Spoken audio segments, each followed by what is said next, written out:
Kom ons bid net saam voordat ons saam lees. Hemelse Vader, as ons u woord oopmaak, is die begeerte van ons hart. Ons sing, daar's geen ander weg wat 'n kind van God wil wandel as u weg nie.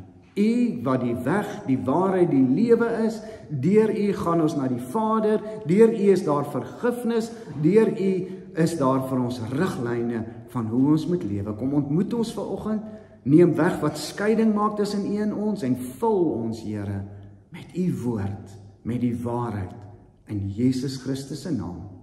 Amen. Ek gaan by vers 7 begin lees. Wat is dan ons gevolgtrekking? Dat die wet van Moses sonde is? Beslis nie.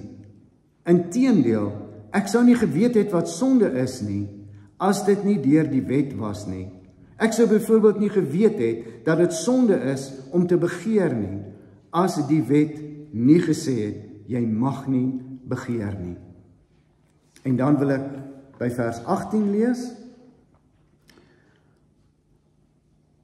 Ek weet immers dat die goeie nie in my woon nie, nie in my sondige aard nie. Daar is by my wel die wil om die goeie te doen, maar ek doen dit nie. Die goeie wat ek wil doen, doen ek nie, maar die slegte wat ek nie wil doen nie, dit doen ek juis.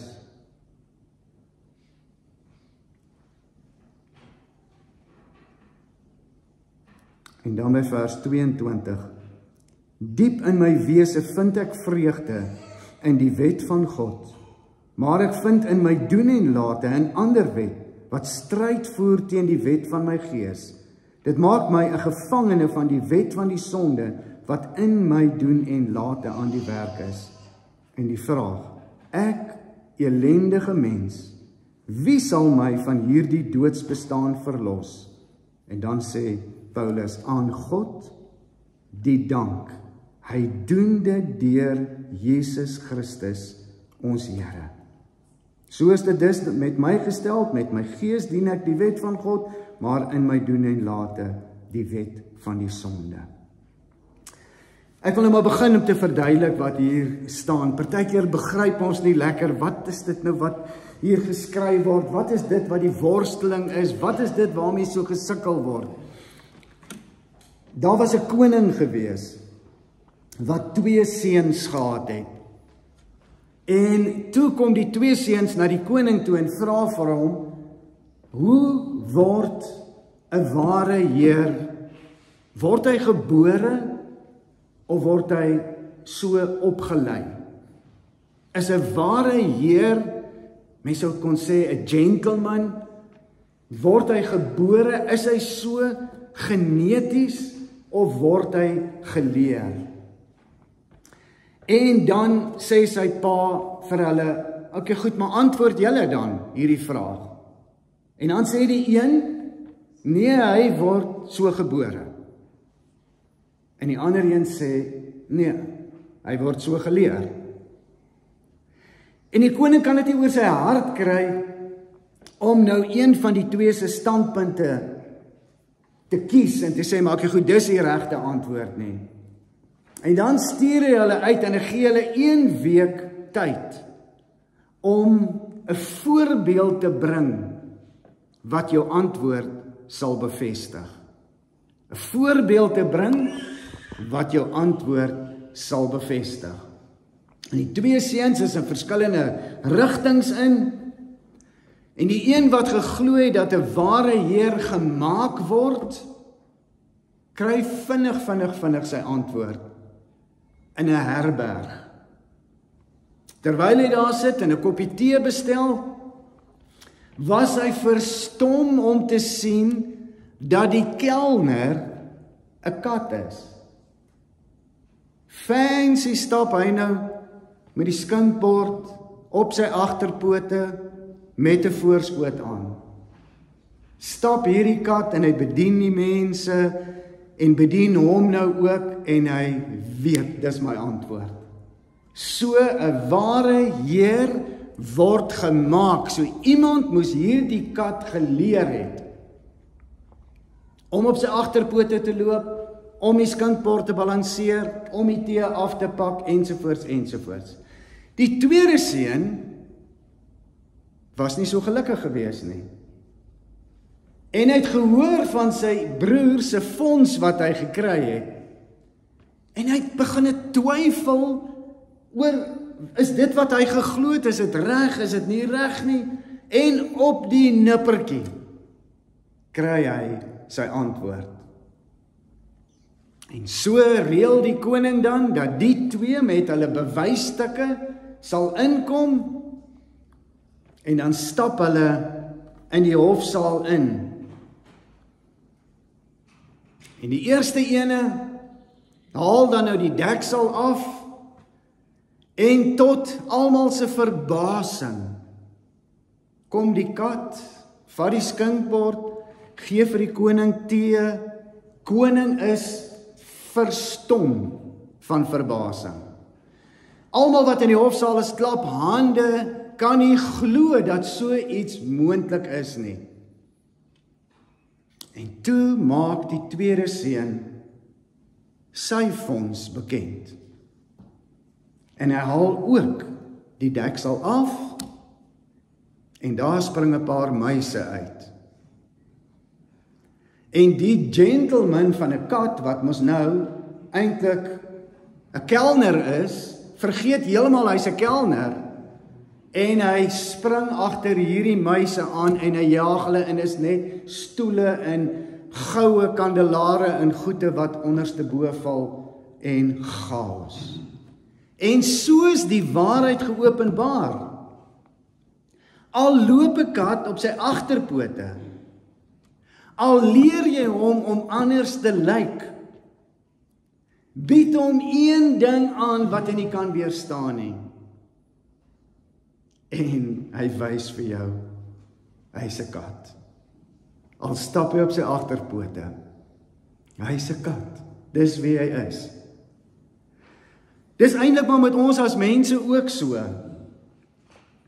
Ons kan ons klere verander, ons kan ons gewoontes verander, ons kan ons woordeskat verander, ons kan ons leesstof verander, ons kan selfs probeer om ons gesindhede op 'n manier te verander, maar volgens die Bybel is daar een iets wat binne in jou bly en wat determineer wie jy is, en dit is jou sondige toestand in jou hart.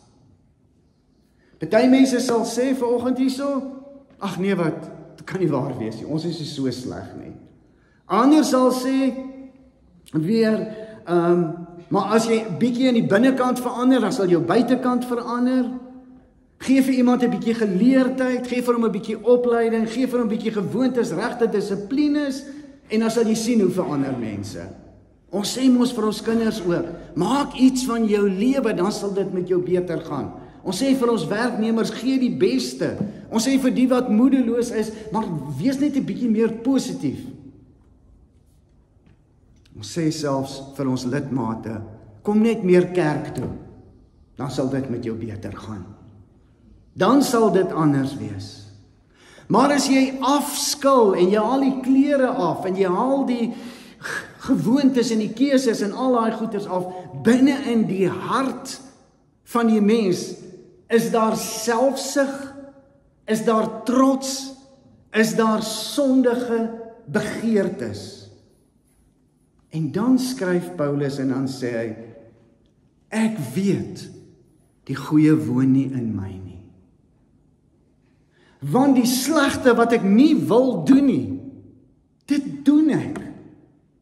En die goeie wat ek wil doen, dit doen ek nie. Wat kan ons doen? En dan antwoord hy dit. Wie sal my elendige mens hiervan verlos? Wie sal my verlos? Want ons leer in die lewe om op ons agterpote te loop.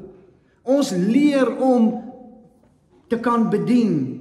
Ons leer allerhande dinge vir ons aan. Maar as die muise in die lewe na vore kom, dan verloor ek my oordeel. dan vergeet ek van wie ek eintlik behoort te wees. En ek wil my sin hê. En ek jok sommer partykeer en ek struikel. En ek wil verwoes, want ek is te nagekom. Ek wil myself kan handhaaf. Maar waar sê Paulus, waar lê die antwoord? Vers 24, vers 25, aan God die dank. Hy doen dit deur Jesus Christus. Klere verander nie 'n mens nie. Uiterlike dissipline verander nie die innerlike mens nie. Nuwe gewoontes maak nie 'n nuwe siel nie. Die enigste manier hoe dit verander is wanneer jy weer gebore word. Wanneer iets anders uit jou na vore kom. God. Ek weet. Oeps.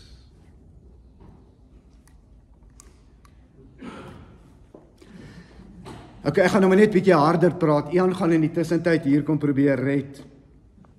Die eerste keer toe God ons gemaak het, het hy vir ons perfek gemaak, volmaak gemaak, splinternuut gemaak, met nuwe hande, nuwe voete, nuwe mond, nuwe oë. Alles oorspronklike materiaal. En na die sondeval het alles vir die verkeerde doel gebruik geword. Ons eerste geboorte is besoedel.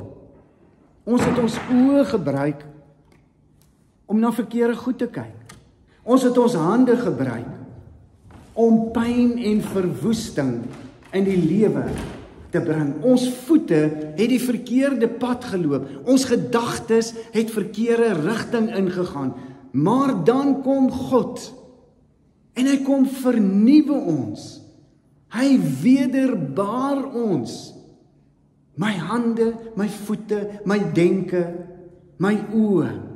En my oë sien God se plan. En my voete wil sy weg bewandel. En my hande wil doen wat goed is. En my gemoed wil op hom vertrou. Jy sien, die eerste geboorte is vir die aarde. Die tweede geboorte is vir die ewige lewe. In die eerste geboorte het ek 'n fisieke hart gekry. In die tweede geboorte het ek 'n geestelike hart gekry. Die eerste geboorte het my in staat gestel om op aarde te kan lewe. Die tweede geboorte stel my in staat om vir ewig te lewe. In die eerste geboorte het ek geen aandeel gehad nie. Dit was nie as gevolg van my dat daar iets gebeur het nie. Dit is as gevolg van iemand anders. Ek het nie pyn ervaar nie. Ek was maar net gebore gewees. Die tweede geboorte is God se pyn vir my geboorte verantwoordelik. God se pyn van die verlies van sy seun Jesus Christus wat aan 'n kruis gehang en met sy lewe betaal het. Nie my worsteling nie, maar sy worsteling in Getsemane aan die kruis en ook met die hemelvaart. Nie my bloed het iets te doen gehad met my geboorte nie, maar God se seun se bloed. God die een wat liefhet, die een wat gee, die een wat red. Hoe ongelooflik is dit? En elkeen wat dit glo, is sy kind. Elkeen wat dit glo.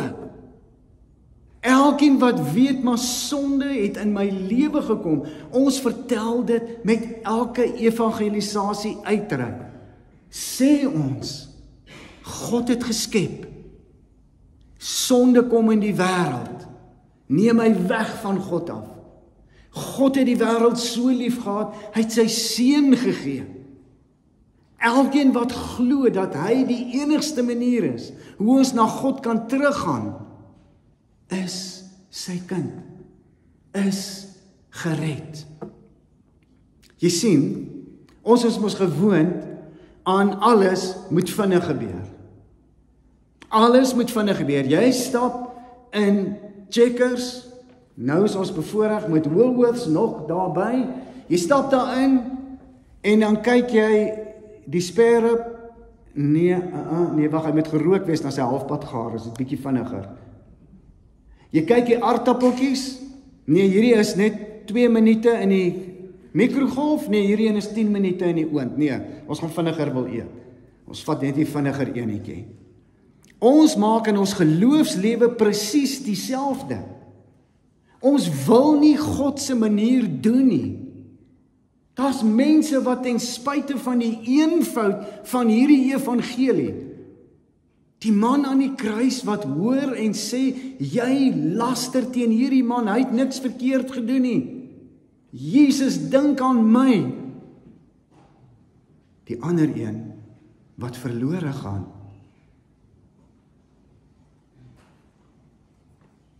Party mense sien die kans, wil God nie vertrou nie, wil nie die beloftes aanneem nie, wil nie glo dat hy my op my naam ken nie, wil nie glo dat my sondes vergewe kan word nie. Maar God sê, elkeen wat dit glo, elkeen wat dit aanvaar, elkeen wat dit bely, is my kind. Beteken dit nou dat ons nooit weer foute gaan maak nie? Nee, glad nie. Julle al gesien, as 'n kind gebore word, is die pa en die ma ontsteld in die kraamsaal. Die ma ontsteld, want hierdie kind kan nie praat nie, kan nie sê wat hy nodig het nie. Die pa bitterlik ontsteld, want hierdie kind kan nie 'n bal skop nie. Verbeel jy nou, jy kry 'n kind, hy kan nie eers 'n bal skop nie, hy kan die kar bestuur nie, hy kan niks doen nie. Nee, pa en ma is opgewonde, want hierdie kind gaan ontdek, ons kleinkind het haar tong in hierdie week ontdek. En sy wys net die tong die heeltyd. Kan jy nou dink, iemand anders wat dit sien, dink dalk, o, hierdie kind het nou een of ander, ek hoop hier is een of ander geleerde pedagoog wat nou hier sit en agterkom, as jy jou tong uitsteek, beteken dit jou IQ is nou dit, of wat, verstaan jy, daar is nou mense wat sulke goede ook glo, maar in elk geval, so, ons is opgewonde, hierdie kind is besig om te ontwikkel, sy kan al haar tong uitsteek, en net daarna leer jy, nee, moenie jou tong uitsteek nie, kan ons nou nie altyd met jou tong buitekant loop nie, maar hierdie kind ontwikkel, hierdie kind groei, hierdie kind kan al sit, verbeel jy, hierdie kind kan sit, 6 maande lank, hierdie kind kan sit, ons is so opgewonde oor dit. In ons geestelike lewe, weet die Vader, hy ken jou op jou naam, hy weet presies wie jy is, hy weet waarmee jy sukkel, hy is nie moedeloos nie, hy is opgewonde oor jou, wat sê, Jesus is my Here, Jesus is my verlosser. Die woord wat sê moenie aan hierdie wêreld gelykvormig word nie, maar laat God julle denke verander. Laat God julle vul met sy gees. Hulle wat sê, Here, help my. Ek moet minder word, U moet al meer word. En ons sit en dan koms daar val ons om. En die Vader is nie moedeloos daaroor nie, hy sê help ons weer regop. En God se kinders is nie moedeloos nie, hulle hou vas mekaar, help mekaar, bid vir mekaar, dra vir mekaar. Ek wil afsluit en ek wil vra, wie is jy? Is jy die wedergebore een? Gemaak deur die bloed van Jesus Christus. Behoort jou hart aan die koning van die heelal? Of het jy 'n paar goedjies vir jou aangeleer? En as die muise kom, dan spring jou karakter na vore. Amen. Hemelse Vader, Eintlik weet ons presies wie ons is vanoggend. Ons het ons mooi klere aan en ons sit ewe vroom hier in u huis. Dalk het ons 'n paar woorde afgeleer en 'n paar woorde aangeleer, maar ons harte is nog nie weergebore nie. En u sê in u woord, elkeen wat Jesus Christus aangeneem het, is u kind. U sê, u gee hulle die reg om kinders van u genoem te word. As ons vanoggend hier sit en ons weet dat ons lewens besoedel en besmet is deur sonde, en ons hierdie eenvoudige gebed sou bid om te sê, u het u seun gegee om vir die sondes van die wêreld te betaal, sodat elkeen wat in hom glo nie verlore sal gaan nie. Kom wees op die troon van ons hart, reinig ons van ons oortredings, vul ons met u gees, kom wandel met ons. Dankie dat ons deur die gees die liefdesreëls wat u vir ons gee, kan omarm om te weet wat is sonde en wat moet ek in die naam van Jesus Christus teenstry. Kom help ons dat ons lewens vrug sal dra. Kom help ons om nie moedeloos te raak as ons val nie. Help ons op. U sê die wat u vertrou, as hulle struikel, u los hulle en u tel hulle op. Dankie daarvoor, Here. Dankie dat ons net vanoggend kom sê, vat ons hand, stap saam met ons. Dankie dat ons wedergebore kan wees deur die verlossingswerk van Jesus aan die kruis.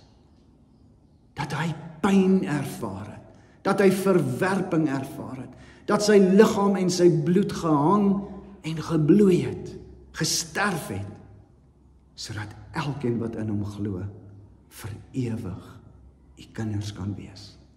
Ons prys u daarvoor, in Jesus se naam.